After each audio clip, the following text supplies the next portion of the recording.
L'épargnant, mais ça c'est de plus en plus vrai, et le prescripteur banquier, déjà il doit être convaincu finalement de l'enrichissement possible par les marchés actions. Et c'est ça qui a aussi fondamentalement changé.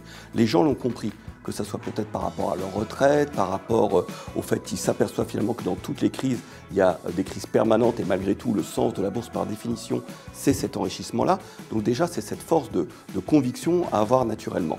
Après, je dirais que c'est des éléments qui peuvent être liés finalement à l'âge du client. Si on est convaincu de ça, plus on est jeune, plus on met un montant important de son épargne dans le marché action. Mais quand on dit que le temps est votre ami, c'est pas que finalement vous êtes investi et que vous ne devez pas sortir pendant 10 ans. C'est que ça capitalise et ça fonctionne bien.